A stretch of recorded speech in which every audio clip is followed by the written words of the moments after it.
This is the message the Lord gave Jeremiah when Jehoiakim son of Josiah was king of Judah. Go to the settlement where the families of the Rechabites live, and invite them to the Lord's temple. Take them into one of the inner rooms, and offer them some wine.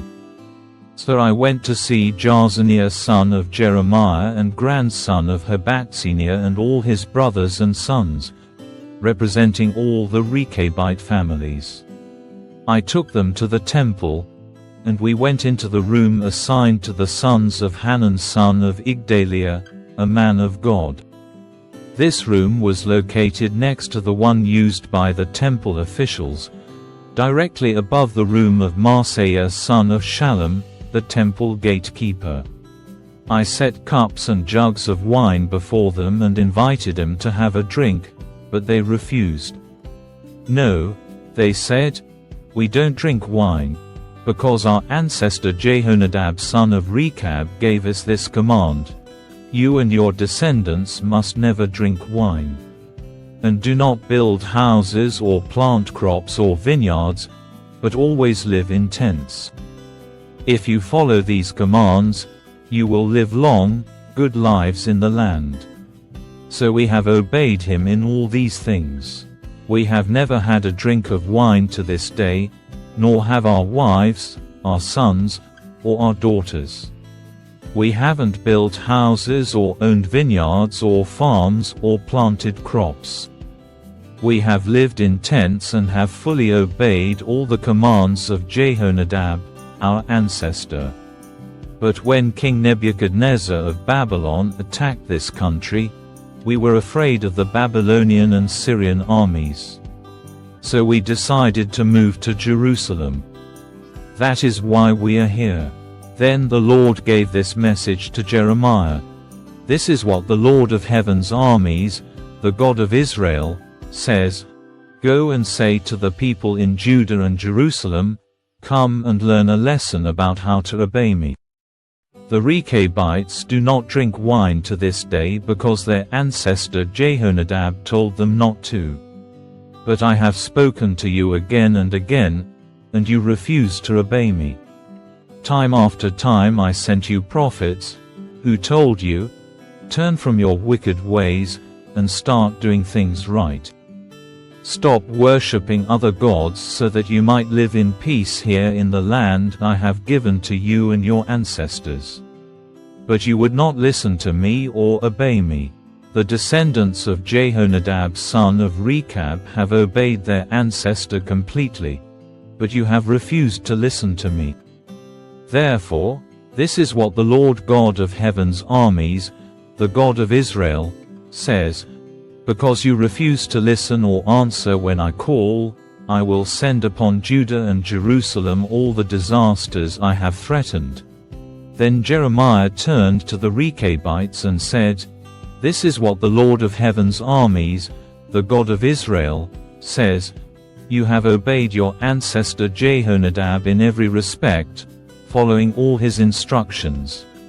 Therefore, this is what the Lord of heaven's armies, the God of Israel, says: Jehonadab son of Rechab will always have descendants who serve me.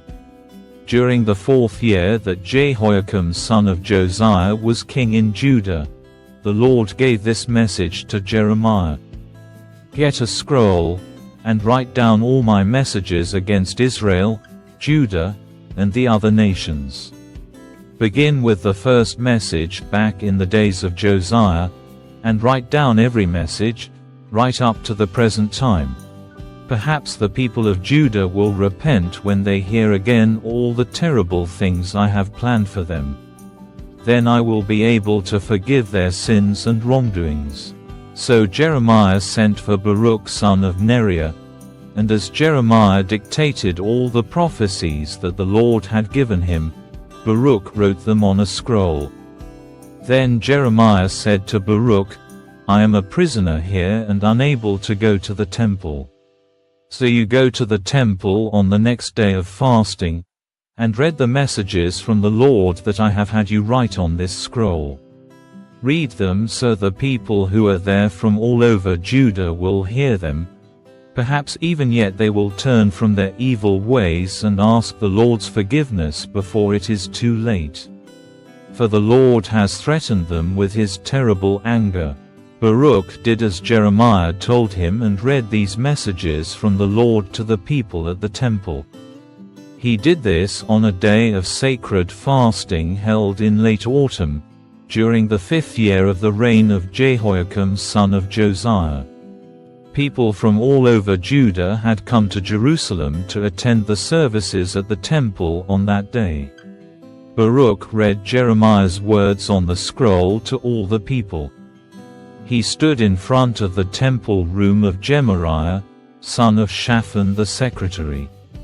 This room was just off the upper courtyard of the temple, near the new gate entrance. When Micaiah son of Gemariah and grandson of Shaphan heard the messages from the Lord, he went down to the secretary's room in the palace where the administrative officials were meeting. Elishama the secretary was there, along with Delaiah son of Shemaiah, Elnathan son of Achbor, Gemariah son of Shaphan, Zedekiah son of Hananiah, and all the other officials. When Micaiah told him about the messages Baruch was reading to the people, the officials sent Jehudi son of Nethaniah, grandson of Shelemiah and great-grandson of 𝗓𝗄shi, to ask Baruch to come and read the messages to them, too. So Baruch took the scroll and went to them.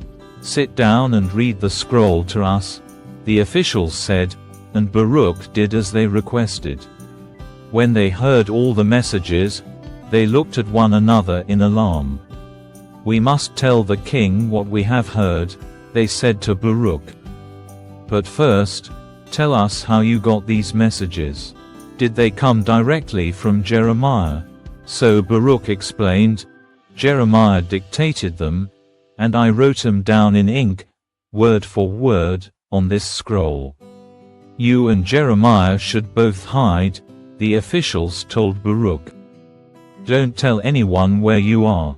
Then the officials left the scroll for safekeeping in the room of Elishama the secretary and went to tell the king what had happened. The king sent Jehudi to get the scroll. Jehudi brought it from Elishama's room and read it to the king as all his officials stood by. It was late autumn, and the king was in his winter apartment, sitting in front of a fire to keep warm. Each time Jehudi finished reading 3 or 4 columns, the king took a knife and cut off that section of the scroll. He then threw it into the fire, section by section, until the whole scroll was burned up. Neither the king nor his attendants showed any signs of fear or repentance at what they heard. Even when Elnathan, Delaiah, and Gemariah begged the king not to burn the scroll, he wouldn't listen. Then the king commanded his son Jerahmeel, Seraiah son of Azriel, and Shelemiah son of Abdeel to arrest Baruch and Jeremiah. But the Lord had hidden them. After the king had burned the scroll on which Baruch had written Jeremiah's words, the Lord gave Jeremiah another message. He said, "Get another scroll, and write everything again just as you did on the scroll King Jehoiakim burned. Then say to the king, 'This is what the Lord says. You burned the scroll because it said the king of Babylon would destroy this land and empty it of people and animals. Now this is what the Lord says about King Jehoiakim of Judah. He will have no heirs to sit on the throne of David. His dead body will be thrown out to lie unburied, exposed to the heat of the day and the frost of the night. I will punish him and his family and his attendants for their sins. I will pour out on them and on all the people of Jerusalem and Judah all the disasters I promised, for they would not listen to my warnings." So Jeremiah took another scroll and dictated again to his secretary, Baruch. He wrote everything that had been on the scroll King Jehoiakim had burned in the fire. Only this time he added much more.